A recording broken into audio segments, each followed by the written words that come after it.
We'll be back on the record in State v. Daybell. The court took a brief recess to try and cool it down in here. Mr. Wood, is your witness ready? Yes, Your Honor.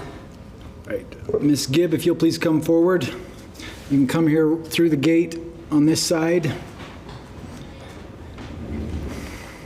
Ms. Gibb, if you'll stand here in front of this plexiglass, raise your right arm and face the clerk. Do you solemnly swear affirm the testimony you're about to give in this class now and shall be the truth, the whole truth, and nothing but Ms. Gibb, I didn't hear you. Yes. Okay. Ms. Gibb, you can be seated here at this witness chair.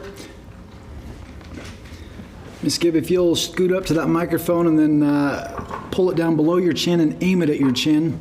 Okay. Mr. Wood and Mr. Pryor, I think the record isn't picking up your voices as well as it is everybody else's, so if you'll do the same, pull that down and then point it up at your chin, it makes a much better record. If you'll pull it down, Mr. Pryor, and then point it up kind of like this so that you don't talk over it. Mr. Wood, you may inquire when you're ready. Thank you. Will you state your name and spell it for the record? Melaine Gibb, G-I-B-B. Okay. Ms. Gibb, are you familiar with the defendant, Chad Daybell? Yes. Approximately when did you meet him? About 3-4 years ago. Okay. Do you remember where you met him? Yes. I was in Morgan, Utah. Okay. Since you've met him, what is the nature of your relationship? The nature of our relationship was talking about some of the books that Chad had written and his relationship with Lori.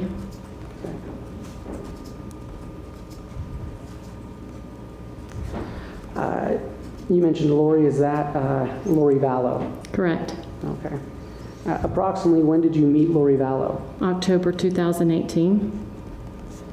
And do you recall where you met her? Yes, in Mesa, Arizona at a church. Okay. What was the basis of your relationship with Lori Vallow? It was based upon things that we talked about which were spiritual in nature. Would you call yourself, were you friends with Lori Vallow? Yes. Okay.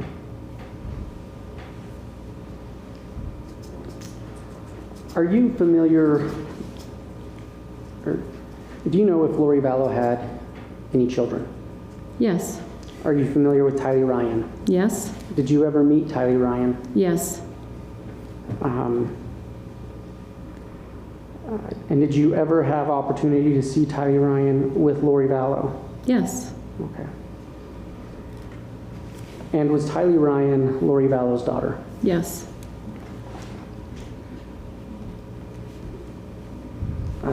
Ms. Gibb, when was the last time you saw Tylee Ryan? July or August of 2019. Where was that? In her house in Chandler, Arizona. Okay. Are you familiar with JJ Vallow? Yes. Who is JJ Vallow? Lori's adopted son. Okay. When you spent time with Lori, did you have occasion to spend time with JJ at all? Yes. Okay.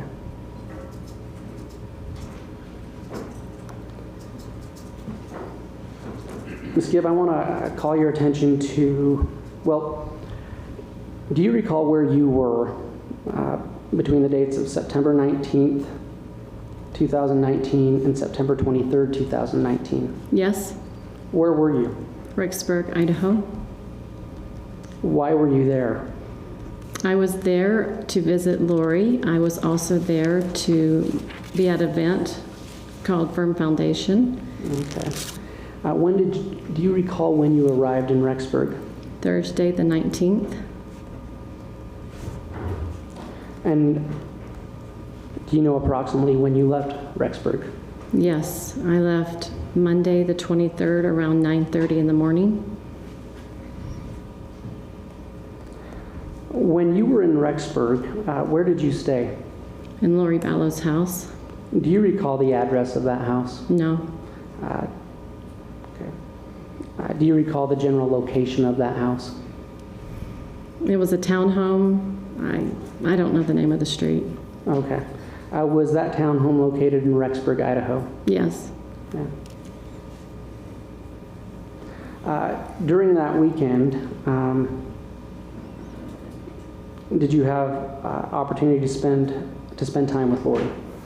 Yes. Okay. About how much time did you spend with Lori that weekend? Most of the time, except for on Saturday, I spent most of the day, about 10 hours, up the street at that event. Okay. When you were at Lori Vallow's house, did you ever have occasion to see Chad Daybell there? Yes. Okay. Do you recall approximately how many times you saw him there that weekend? 2, 3, 4 times maybe. Okay. So you don't recall an exact number?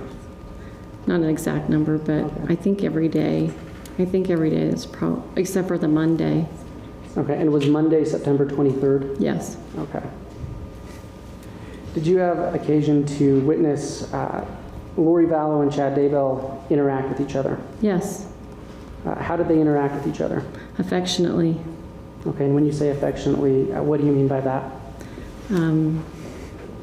Holding hands, hugging, light kissing. Okay. Did you ever have occasion to speak with, when you were, during this approximately 4-day period in September, did you ever have occasion to speak with Lori Vallow about the nature of her relationship with Chad Daybell? Yes, we talked about it often. Okay. What did she tell you about that relationship? That they were very much in love with each other and wanted to be together as soon as possible. Okay. And did you ever speak with Mr. Daybell about that relationship? Most likely, but I can't recall the exact words. Okay.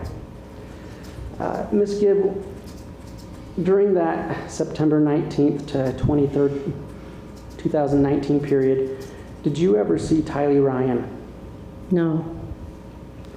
Did you speak with Lori Vallow about the location of Tylee Ryan? She informed me that Tylee was at BYU, Idaho, and mentioned something about being with friends. Thank you. You're welcome. When you were, during that same period, did you have occasion to see JJ Vallow? Yes. Where was he located when you saw him?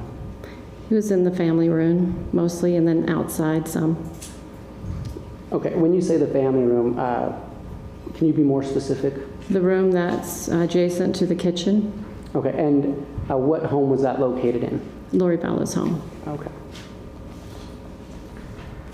Ms. Gibb, I want to call your attention to the night of September 22nd, 2019. Do you recall what you did that night? Ms. Gibb, you're facing the state. I'm going to invite you to turn your chair just a little bit so that I can This way? see Oh, this way? this way, so that I can see your face as you're speaking.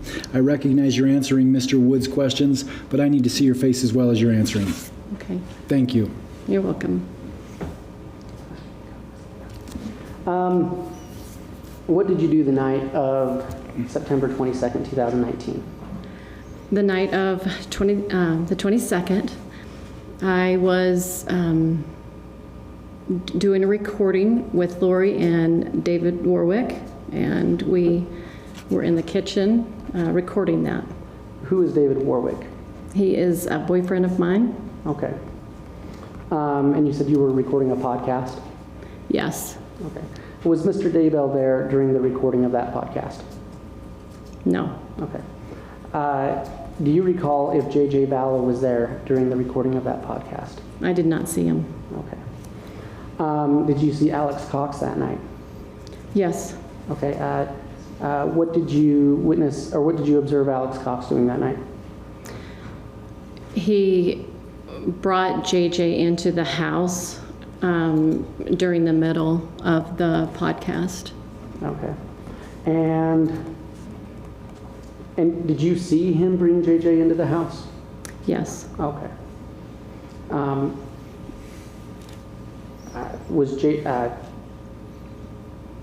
How did Alex Cox bring JJ into the house? He carried him in, Okay. and he was asleep. And- Judge, this may have occurred, but I'm trying to get a foundation as to the timing, and I may have missed it, and I apologize if I missed it. Mr. Pryor, I'm having a hard time hearing you. Do you mind pulling your microphone down and then aiming it up at your chin? So, there you go. Repeat that one more time. Judge, I missed the time, and I can't recall which time she said, if she did, when that occurred with Alex bringing the baby in. I don't recall if All we right. touched on I'll lay more foundation, Your Honor. that. I didn't know if you did or not. I thought I may have missed it. Please do. Ms. Gibb, do you recall about what time Alex Cox brought JJ back into to Lori Vallow's home? I can say we recorded the podcast between 9 and after midnight, a little after midnight, so someone in between that time. Okay. You don't remember the exact hour? I don't. Okay. I'm going to call your attention to the morning of September 23rd, 2019. What did you do during the morning of September 23rd, 2019? Upon awakening, I got ready for the day and came downstairs, had a brief conversation with Lori Vallow, and then got into the truck with David, and we drove off to Pocatello. Okay. What was your conversation? Do you recall the content of your conversation with Lori Vallow that morning? Yes, And do you recall approximately what time you had this conversation with Lori Vallow? sometime between 8 and 9. Okay. What did you speak about with Ms. Vallow that morning? She shared with David and I that JJ was acting with a lot of energy, and I'm trying to remember the words, but she recalled him climbing upon the refrigerator, knocking a picture down of Jesus, she said, and then climbing up upon the cabinets. Okay. And did you see JJ that morning? No, Okay. Do you know if he was in the house that morning? no, Okay. And do you have any idea of where he was that morning? no. Okay. Over the course of that weekend, did you ever have a conversation with Lori Vallow about Kay Woodcock? Yes, What was the nature of that? Do you remember when during that weekend you had that conversation? Friday, Saturday, it could have been Okay. several of the days, I'm not sure. What was the nature of that conversation? She was expressing that she wanted JJ to go live with Kay, and she expressed different solutions. He could either stay with Kay, or I believe a son of Kay's that had a family already that JJ was comfortable with, or that they liked JJ and it was a good match. I think they had a little girl, and she said that she would express to Kay that that she was sick or something was wrong with her, so that she could live with him. So that who could live with? JJ could live with Kay. Okay. And at any time after that weekend, did you ever have a follow-up conversation in regards to that subject? Yes, Do you remember approximately when you had that follow-up conversation? it was shortly after. I can't recall. Okay. What was the nature of that follow-up conversation? I asked how it went, giving JJ to Kay. She told me that they met up in an airport, and she told Kay that she had breast cancer and that she would need help with JJ for a period of time, and she said it went well. Okay. So was it your understanding after that conversation that JJ Vallow was located with Kay Woodcock? Yes, And had you ever met Kay Woodcock? briefly. When? the time that Charles Vallow was moving out of his house in Arizona to Texas, And who was Charles Vallow? Lori's husband. Okay.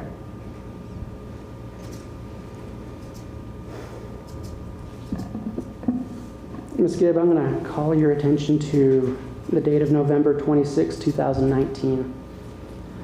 Do you recall where you were on November 26, 2019? I do. Where were you? I was in Pleasant Grove, Utah, in David Warwick's home. Okay. Now, do you live in Utah? No. Where do you normally live? Gilbert, Arizona. Okay. And so were you visiting Mr. Warwick that day? Yes. Okay. Did anything significant happen that day in regards to Chad Daybell? Yes. Okay. What contact, if any, did you have with Mr. Daybell that day? I received a phone call from Chad Daybell from his cell phone to my cell phone, and I answered the phone call. Okay. And do you recall approximately what time it was? Late morning. Okay. And you said you got a call from his cell phone? Mm-hmm. How do you know it was his cell phone?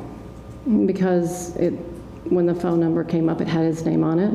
Okay, and was that a contact you had previously stored in your cell phone? Yes. Okay. And was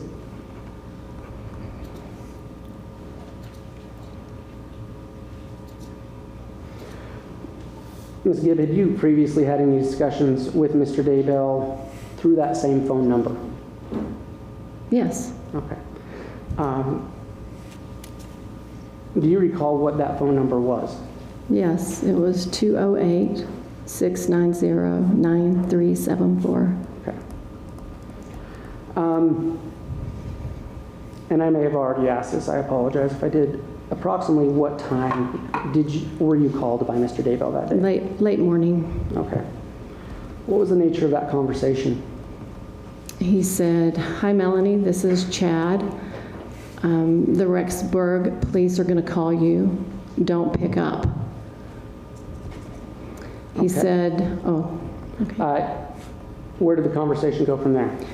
He let me know that the police were over at Lori Vallow's home in Rexburg, and that they were inquiring about where JJ was, and that she was going to tell the police that JJ was with me. Okay, how did you respond? In shock, and I can't recall if I said anything at that moment. Oh, I did say, after the shock, I said, JJ's not at Kay's house. And how did Mr. Daybell respond to that? He said no. Okay. Was there any other content to that conversation? I asked him if he was nervous, and he said yes. Okay. Was anything else said? I can't recall. Okay.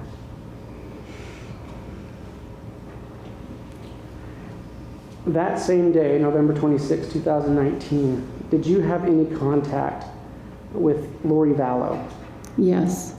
Okay. Do you remember approximately where you were when you heard from Lori Vallow? Yes, I was in the same place. Okay. And where was that again? That was in Utah, in David's home. And approximately what time did you hear from Defendant Vallow? Lori Vallow? I possibly within an hour or two, I can't exactly recall. Okay. And when you say an hour or two, what is that in reference to? Her calling me, Lori calling me. Right. Was it an hour or two after what? I'm sorry, Chad's phone call. Okay. What was the nature of that conversation? When I picked up, she Said, "Hi, Melanie, this is," well, she probably didn't say her name, but she said, "Just want to let you know everything's fine." She was upbeat, cheery, acting like nothing was wrong. What happened after that? She told me that the police had been there asking for JJ, and that she told the police that I had JJ, that I was at a movie called Frozen, that she asked me just to pick up my phone and take a picture, a random picture of kids running around, and that she would come by and pick him up, and then, no, I'm sorry, that after me driving home from Utah to Arizona, that she would come and get him later that week. Okay, I'm going to stop you right there, Ms. Gibb. I'm going to point you back to this conversation or the statement about picking up your phone. What did she ask you to do with that again? Take a picture of random kids to make it look like it was JJ. Okay. And I kind of lost track. I apologize. That's okay. You said something about driving down to Arizona. What was that part of the conversation? Who said what? So she knew that I was going down to Arizona for Thanksgiving, back to my home. And she said that she told the police that she was going to pick him up from my house from Arizona, which I had no previous knowledge to this. This was new information to me. Okay.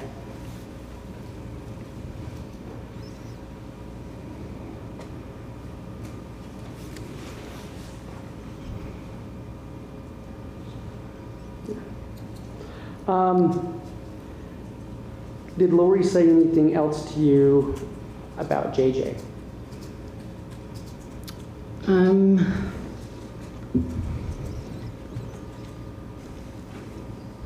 I can't recall exactly, but I can recall what she talked about Kay.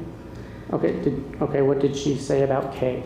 She said that Kay was trying to kidnap JJ. And I said, "How do you know?" And she said, "Well, I've received emails, being threatened that he was going to kidnap her." I said, "Well, what does she say?" And she said, "Well, she sent me emails," and she said, she quoted Kay saying, "It's not like I'm going to kidnap him or anything," and that she was trying to protect JJ and from her and other people, not just Kay, but possibly family members as well. Okay. And you said that, to your perception, she seemed upbeat and positive. Were those the words you used? Yes. Okay. To your perception, when you spoke with Mr. Daybell that day, how did he sound? Very nervous. Is that why you asked him if he was nervous? Uh-huh. Okay. After receiving these phone calls, how did that make you feel? Horrible. I felt in shock. I was not okay with it because she told something to the police that was not true, which I had no knowledge of. So I was, I had a really bad feeling in my stomach, and I felt very shooken up by it. Okay. Do you know if the Rexburg police attempted to contact you that day? They did. Okay. How did they try to contact you? They tried calling me, and once I believe they left a text. Okay. And did you respond to them that day? Not the Rexburg police, I did not. Okay. How come? Is there a reason? Well, first of all, Chad tells me not to answer it, and then Lori tells me that her child is in danger. So I'm not sure what to believe or understand what's going on this time. I'm very confused. Okay. Did you speak to any law enforcement that day? Yes. What interaction did you have? Do you know which law enforcement agency you spoke with that day? Gilbert Police. Okay. And do you recall if there was a specific individual you spoke with that day from Gilbert Police? Officer Ryan Pillar. I'm sorry, can you state Officer Ryan Pillar. Ryan Pillar? Correct. And do you know how that last name is spelled? Pillar, or there could be a Y, so I'm not for sure. What contact did you have with Officer Pillar that day? He called me, left a message, and I returned his phone call. Okay. What was the nature of your conversation with Officer Pillar? He was responding to the Rexburg police and was asking about JJ and his whereabouts. Okay, and what did you tell him? I told him that I had been with JJ, but that he was back with Lori. Okay. When you said you had been with him, what did you mean by that? That he was with me, and then she came to get him. Okay. So that it would turn the police back to Rexburg and not with me, because yeah. Now, Ms. Gibb, had you recently had JJ with you? No, So when you told Detective Pillar that you had, was that an accurate statement? no, it was not. Okay. And did you believe that JJ was actually with Lori at that time? I was not sure. Okay. So was that, pursuant to the knowledge you had, was that an accurate statement? Yeah, Okay. But did you also tell Detective Pillar that JJ was not with you? correct. And was that an accurate statement? Yes. Okay. Is there a reason you told Detective Pillar you had him? Yes, because Lori was misleading and she was manipulating me or trying to convince me that he and she was in danger. And so because of our friendship, I thought, I have really no idea if this could be true or not. And I was very perplexed, very troubled, and I really did not know what to do. I was trying to reconcile all these feelings I had. Okay.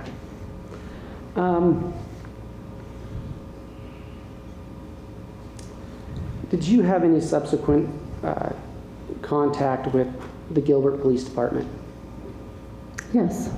And do you recall approximately when that was? I believe it was December 7th or 8th. Okay. And what contact did you have with the Gilbert Police Department? I called Officer Pillar and I informed him that who I was and that probably a lot more detail about the conversation about what happened, about JJ and Lori and Chad. And I also had something that I had recorded that I wanted to give to him. Okay. Let's talk about that. What had you recorded that you wanted to give to Officer Pillar? I recorded a conversation with Chad and Lori on Vallow-Daybell's phone, about 21-minute conversation. And that conversation was about where was JJ. The conversation talked about why did you tell the police that I had JJ when I did not? And she explained that, and I also explained to her my concern for her salvation and Chad's, and that they had been very deceived. And I also wanted to make sure that the police knew that I did not have anything to do with this. Okay. How did you record that conversation? On a cell phone. Okay. You mentioned earlier the conversation was with Chad's number. Correct. Was that the same number you discussed earlier? Correct. Okay. And what phone did you use to have this conversation? My phone, and then I had a recorder phone on David Warwick's, and so I put my phone on speaker, and then I recorded it with his phone. Okay. Had law enforcement asked you to record a conversation with Mrs. Vallow or Mr. Daybell? No. Okay. So this was something you did of your own accord? Yes. Okay. Do you remember and maybe you already answered this, what day you made that recording? December 8th. And where were you located when you made that recording? I was in David Warwick's home. I'm sorry, where? I was in David's home. Oh, okay, David Warwick's home. Yes. Okay, I apologize, I misheard you. And again, is that the same home in Pleasant Grove, Utah? Yes. Okay. Your Honor,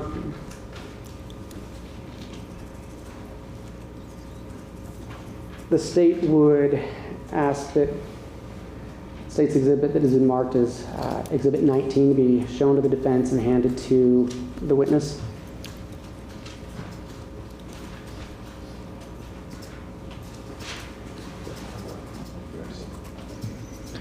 Exhibit 19 is being handed to the witness. Ms. Gibb, do you recognize the state's Exhibit 19? Yes. Have you seen it before? Yes. Have you reviewed the contents of that disc? Yes. And when did you review the contents of that disc? Yesterday. Okay. And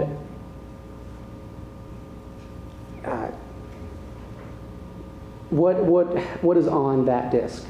It's the exact conversation that I recorded on my phone. Okay, and is that the same conversation you shared with law enforcement? Yes. And was it Detective Pillar that you shared that with? Yes. Okay. And the recording on that disc, is it a true and accurate representation of the original recording you made? Yes. Okay. Your Honor, the state would ask that State's Exhibit 19 be entered into evidence. No objection. Exhibit 19 will be admitted. Your Honor, the state would request that Exhibit 19 be published. Would you like to publish that on the screen here that's hanging on the wall? Yes, Your Honor. Is there video and audio or just audio? Just audio. Miss Gibb, if you'll hand that exhibit to Madam Bailiff.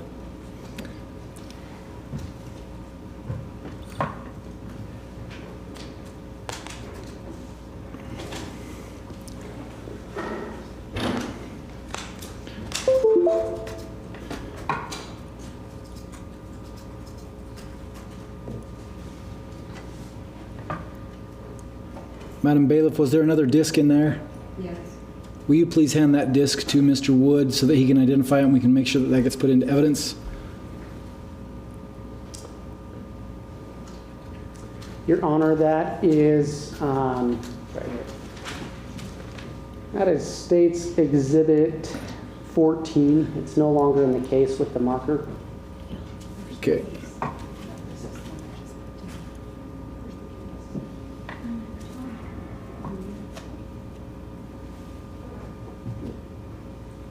Your Honor, would you like me to hand this to the bailiff or? Yes, please hand it to the bailiff.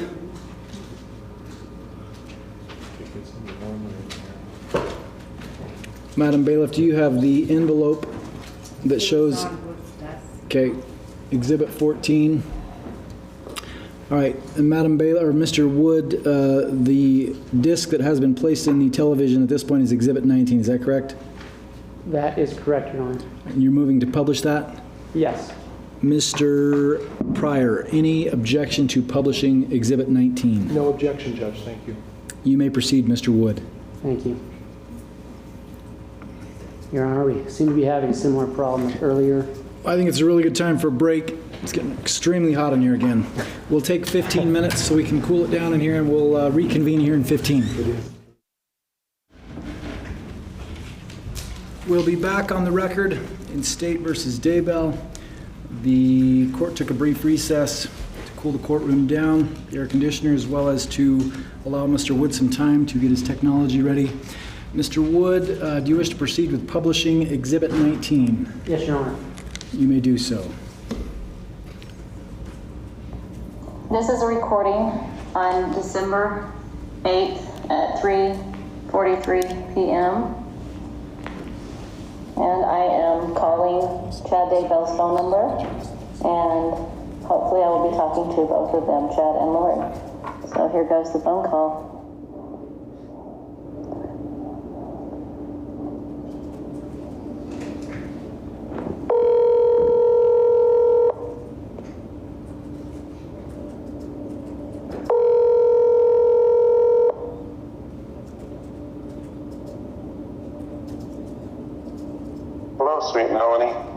Chad. Hey, Lori. How Hey, are let me put on speaker. Oh, okay. All right. We're enough with the phone. How are you guys? We're okay. How are you doing, babe? I'm doing pretty good, thanks. I was wondering, where are you guys? We're just hanging out. Hanging out? Are you in Idaho? We're near Idaho. Okay.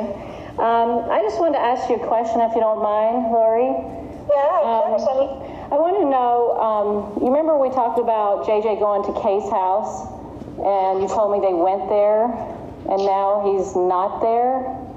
I was wondering what happened. Well, I had to move him somewhere else because of her actions. So, Was she doing something?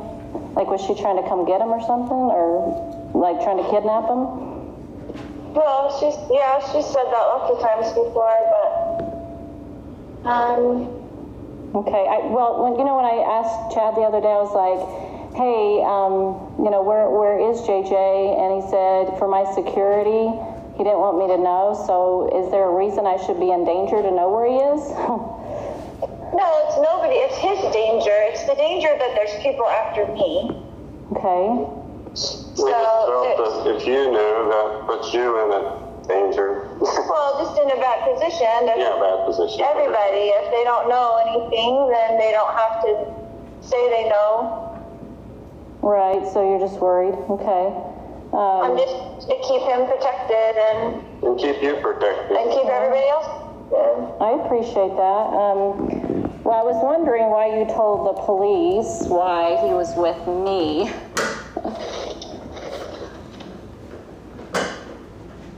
I just needed to have somebody so I wouldn't have to tell them where he really was, because they were going to tell Kay where he is. Oh, yeah. So do you think it's like your family, or, like your family, your dad, or, those Well, my people? family, well, not my whole family, but as you know, most of my family is working against me and Yeah. with her, basically. Yeah. Is JJ safe? He is safe and happy. Okay, well, that's good to hear.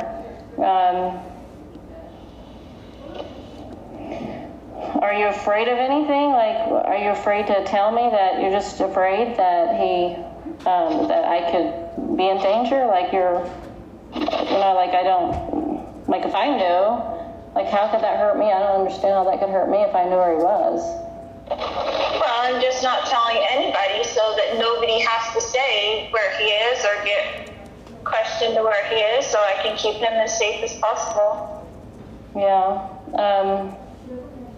Okay, I hope that he's okay. I hope you guys are okay. I did have a question that I asked Al at one point, your brother, if I wanted to know, like where he was, and he said I did not want to know, and that he could not be found. So what does that mean? I don't know why he would say that, but it's the same story. Like I don't even want Al to know. I don't want anybody to know, so that nobody has to be worried about it. I mean, nobody has to be questioned about it, so he can be safe. Yeah, so how long are you going to be away for? Like, are you ever going to be able to come out and come back to society again? Or are you going to keep, come back? What does that look like? I will do whatever the Lord needs me to do every day, so we'll see. Well, I just wondered if I was ever going to see you again. Absolutely, you will. Okay, so maybe when they're done chasing you, you'll be able to come out again, or? Yeah, it's a ridiculous thing for them to be working with Kay to find me. There's nothing that's gone on that's, you know what I'm saying? Like, they're working with her in some dark capacity. The police are working with her in some dark capacity. There's no reason for them to be after me in the first place. Yeah, has she threatened you at all? Yes, lots of times. Oh boy, like what did she say? Well, it's in emails and everything.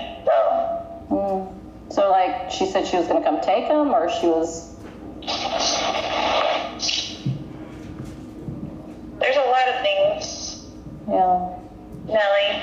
I know it sounds like it. I'm just worried for you guys because, you know, he's missing, and, you know... I know exactly where he is. He's perfectly fine and happy. Okay, well, I hope so. Take I had a scripture I wanted to share with you, if you don't mind. I'd love it. I was thinking about some of the things you guys have gone through, and I saw this scripture today, and I want you to Let me ask you a question. About a scripture. Okay? So, did Alma turn himself into King Noah? Or what was he required to do? Well, King Noah was incredibly wicked. Yes. And so he fled his evil ways, which was adultery and living riotously and breaking all the commandments. Right. So what was he required to do, Alma? He had to go and flee so that he would be safe, and then help other people realize how, you know, jacked up the system was and the government was. What about Moroni? What was he required to do at the end? To carry on those plates and bury them. That was his responsibility. What did he have to do to do that? What did he have to do to do that? Did he hide? He had to hide. He had to hide because they were so. Everybody was killing everybody in the society. Everybody was dying. They were killing all the Nephites. And the scriptures had to hide in the cavity of a rock by day and go out by night. The prophets did. They did. Yeah. Okay. So thank you for sharing that with me. Okay. This scripture is just something that may be thoughtful for you. For behold, this is Doctrine and Covenants, section 3, verse 7 and 8. It says, for behold, you should not have feared man more than God. Although men set not the counsels of God and despise his words, yet you should have been faithful, and he would have extended his arm and supported you against all the fiery darts of the adversary. He would have been with you in every trouble. So when we work with the Lord and are obedient, He's going to protect us from adversarial darts and all kinds of negativity. But when we open the door to Satan, he comes in and then he attacks. And then he takes away to make it look like somebody else took it away. But that's not how God works. He doesn't work in darkness. I agree with you 100%. And that's what the Lord is doing for me. Exactly what he's doing for me. Oh, it just sounds we have not weird. opened the door for darkness, Mel. Darkness is knocking on the door all the time because that's the way dark works with the light. And I promise you that I have done nothing wrong in this case, but sometimes you have to hide in the cavity of a rock for your own life safety. And that's what the Lord requires of you sometimes. And that's how it is. And I'm sorry that's how it is, because there is a lot of darkness on the earth. Yeah, I know. It's coming after me for zero reason besides the darkness of Kay, which you already know she's dark. I haven't met her enough to know if she is dark or not. I've just met her slightly, and she seemed like a normal kind of person, but then I haven't engaged with her that much, so I don't know that personally. So you don't know about her changing the thing for herself to be the beneficiary of the policy and all that stuff. None of that's dark, right? Well, I haven't seen those documents, so I have no way of knowing. I've seen them on my computer. No, I have not. I haven't even looked in on your computer before. You haven't showed me anything. I don't know why you're being controversial to me, or if you're recording this conversation for the police or whatever. I don't know what your intention is on this phone call. Well, but I love with all my heart, and I have forever. And I will always love you. I appreciate those words, but if you really loved me, you wouldn't have told the police that I had JJ with me. That's not what a friend does. I mean, that just makes me look weird, and it's not safe for me. That doesn't look good. I mean, you had to think of my welfare if you love me. I do, and I did exactly what I felt the Lord was instructing me to do. And I appreciate you, and I love you. And I would never do anything to harm you. And you can have all of this confirmed to you by the Lord. I have. And my conscience is clear. I feel very understanding what's really going on, Lori. And I believe that you have been very deceived by Satan. I believe that he has tricked you. And I don't believe that what you're doing is correct. I just don't. I mean, Tammy dies, and then your husband died, and then he's missing. It just doesn't sound like God's plan to me. It gives me a gut feeling, like in my gut, it feels weird. It doesn't feel right. I don't have peace about it. I never have felt 100% peace about it. I always felt like a little weird in my stomach about all these things. You know me, Mel. You know me. This does not sound like you. This sounds like you've been influenced by somebody dark who wants you to believe dark things and have fear of the celestial world. I don't have fear.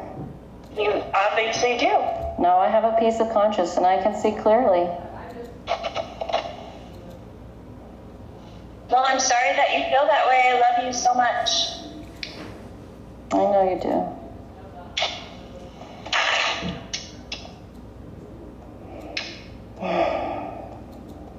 I don't know what else to say. Stand Christ when he comes again, and he's coming soon, and we will all stand there, and you will know at that point that he has supported me and has supported me the whole time, and I have not been deceived.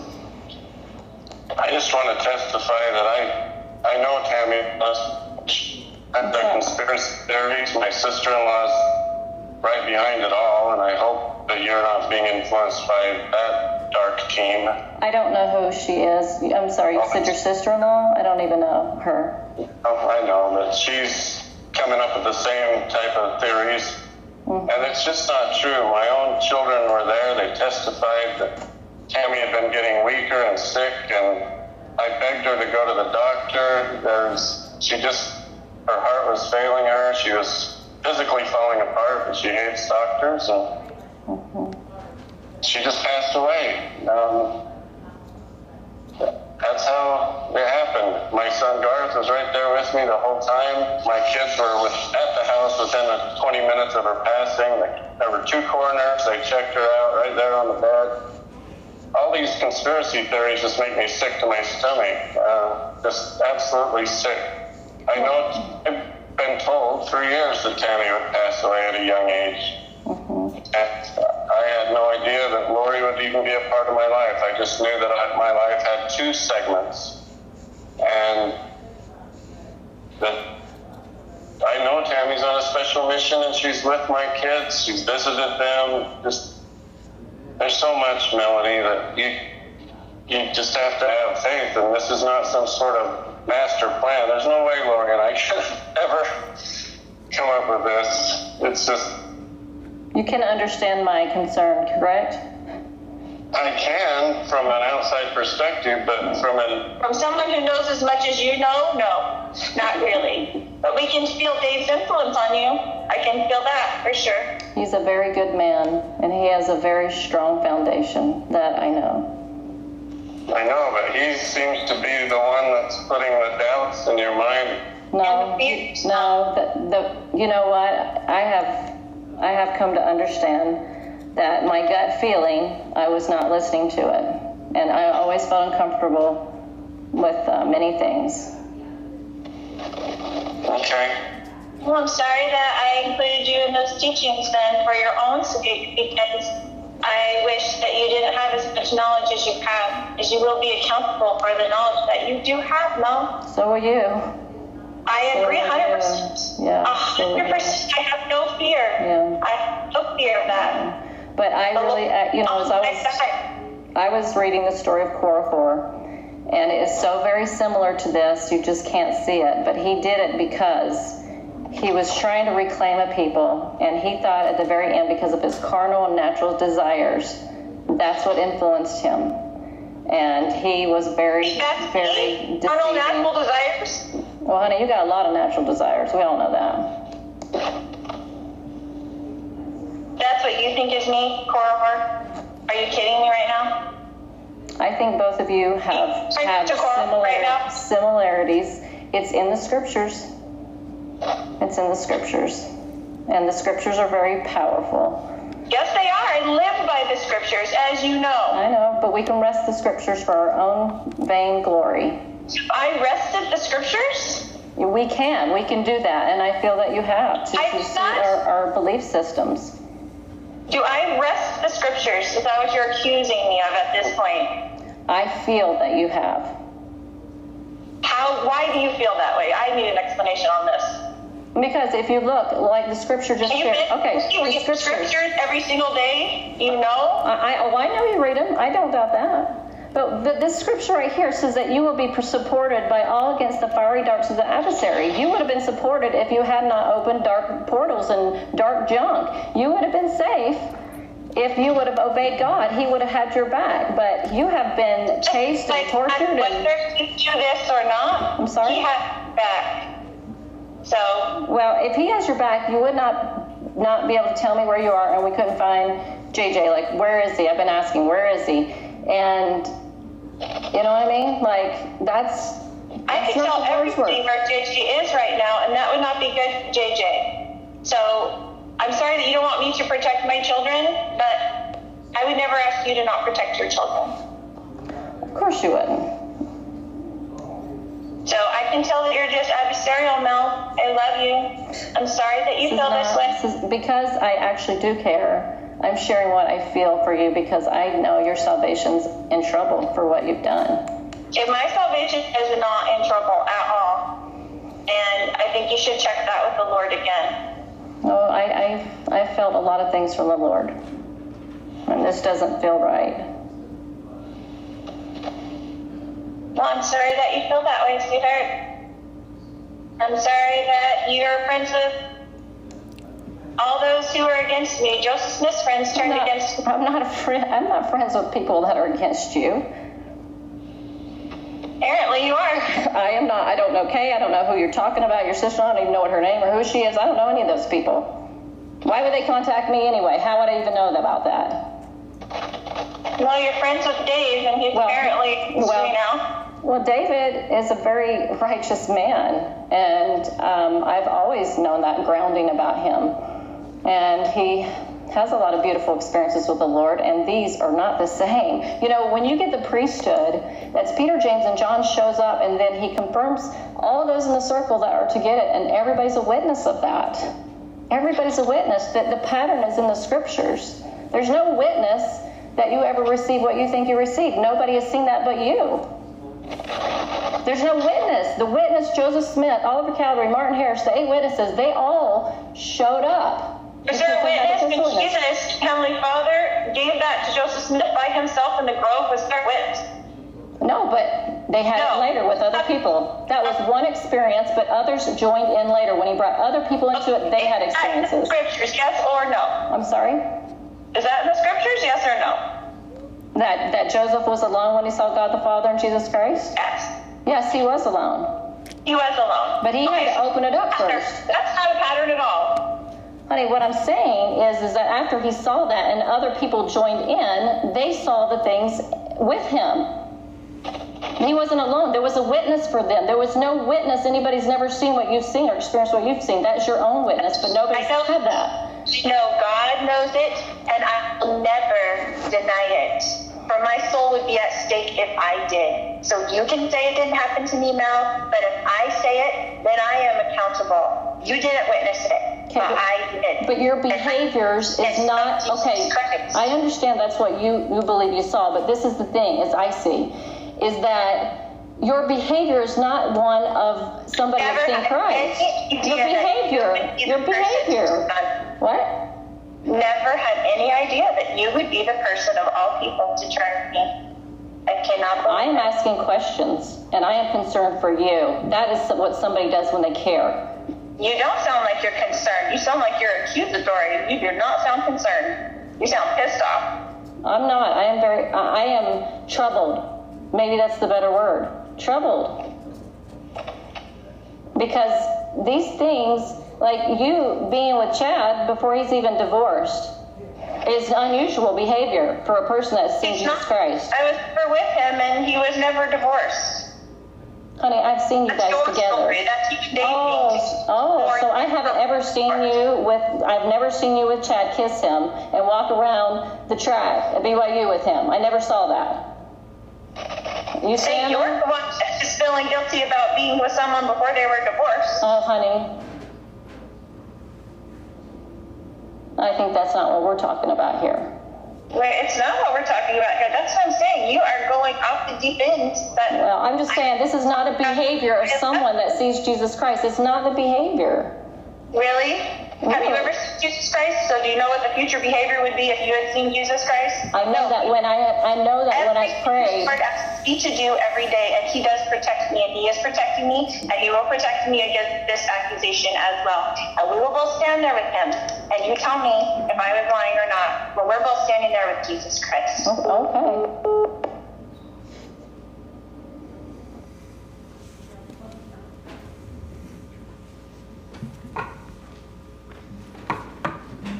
Ms. Gibb, was that the natural ending of that conversation?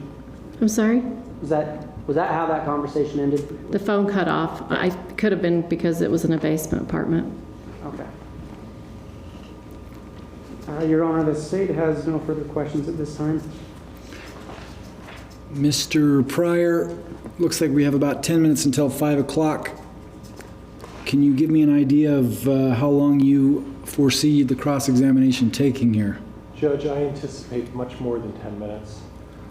I spoke with Mr. Wood, and we thought it was best if the court would oblige us and forego the next 10 minutes and allow me to start my cross in the morning. If that's acceptable to the court, I would respectfully ask that. We will recess for the day. We'll reconvene tomorrow morning at 9 a.m. Are there any issues? Well, first of all, let's grab that disc out of the player right now, Madam Bailiff.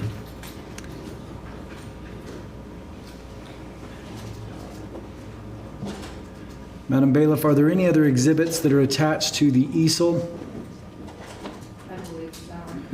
We'll take those exhibits right now. Madam Clerk, just so we're clear, do we have all exhibits in our possession 1 through 19 at this juncture? All right.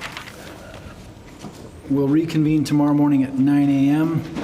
Mr. Wood, Mr. Pryor, is there anything else that we need to take up here today? I don't believe so, Your Honor. Thank you very much. Judge, are we excused? We are. Thank you, Your Honor. All rise.